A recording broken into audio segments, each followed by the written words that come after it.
नमस्कार दर्शकों, divine speaks में आपका स्वागत है। आज की वीडियो में मैं आपको साल 2025 में घटने वाली बहुत ही इम्पोर्टेंट खगोलीय घटना के बारे में बताऊंगी। 29 मार्च 2025 को रात को शनि राशि परिवर्तन करके कुंभ राशि को छोड़कर मीन राशि में प्रवेश करने जा रहा है। इस समय शनि का नक्षत्र है, वार भी शनिवार है,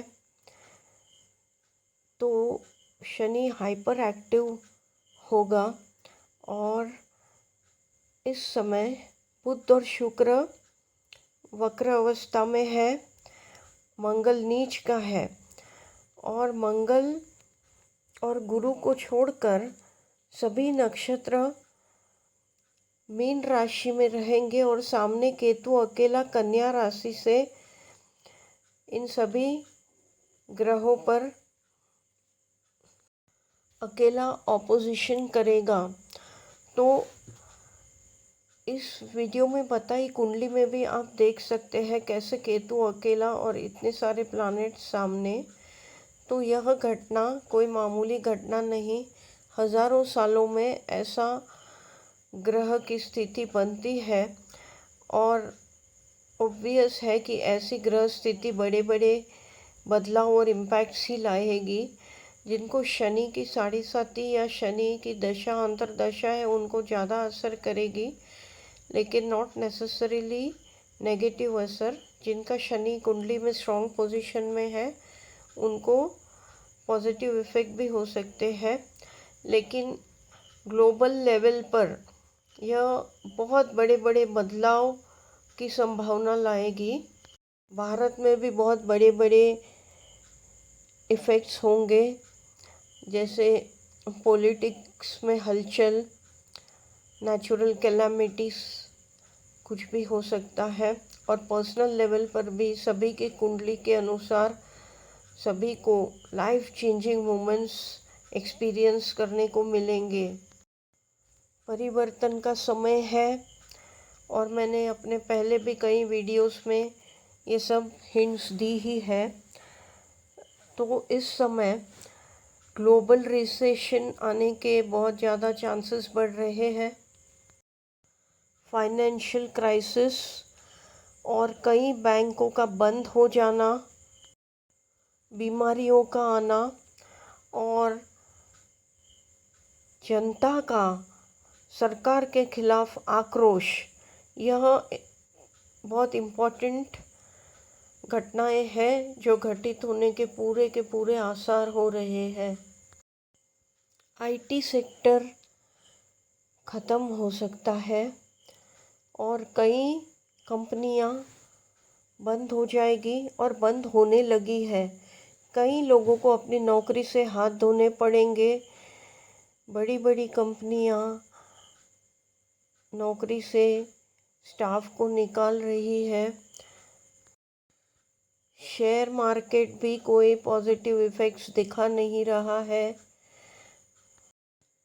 तो खतरा भांप कर तैयारी रखें और कोशिश करें कि खतरे के समय में संयम से और समझदारी से काम लें।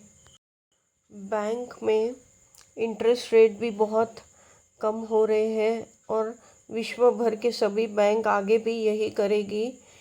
तो शेयर मार्केट का भी इस समय अभी कोई भरोसा नहीं। कुछ समय के लिए ग्लोबल रिसेशन के समय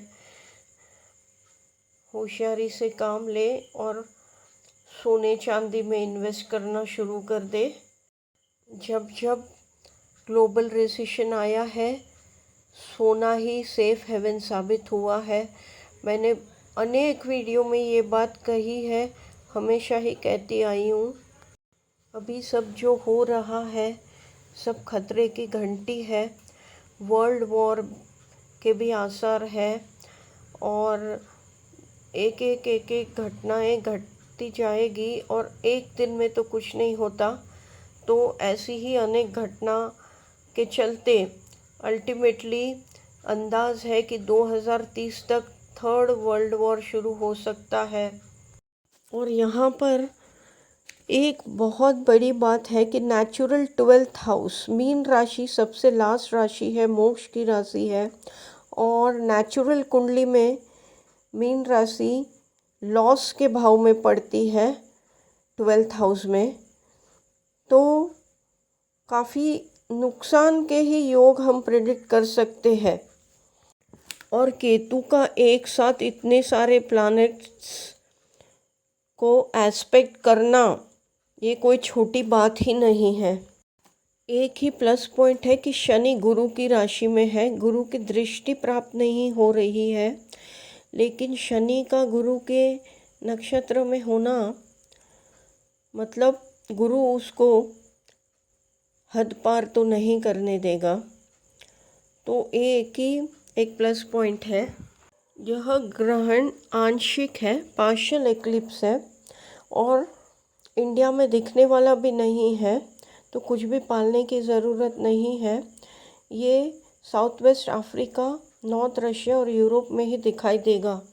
वक्री बुध होने के कारण बैंकिंग सेक्टर को बहुत प्रभावित करेगा।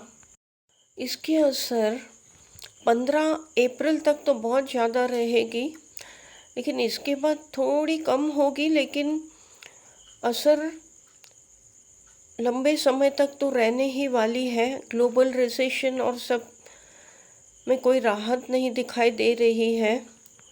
तो इसका उपाय यही है कि हरि की शरण में रहे, जितना हो सके सात्विक रहे, ऐसा कोई काम ना करे कि तकलीफ़ हो, क्योंकि शनि कर्म कारक होने की वजह से कोई भी गलत कर्म है तो एक्सट्रीम नेगेटिव इफ़ेक्ट दे सकता है। तो अच्छे कर्म करें और लोगों की मदद करें, और विष्णु सहस्त्र नाम एटलीस्ट दिन में एक बार पढ़े या सुने। इतना याद रखें कि सभी ग्रह विष्णु के अधीन है। All the lokas and all the planets are subject to lord Vishnu. So Vishnu Sahasranama करने से आप बचे रहोगे। तो दर्शकों, विष्णु सहस्त्र नाम सुनकर आपको कितना रिलीफ मिला ये मुझे कमेंट में ज़रूर बताइएगा। मैं आपके कमेंट का इंतज़ार करूँगी, आपके फीडबैक का इंतज़ार करूँगी। तो have a good time ahead, have a lovely devotional time ahead. Will meet you in the next video. तब तक के लिए बाय बाय।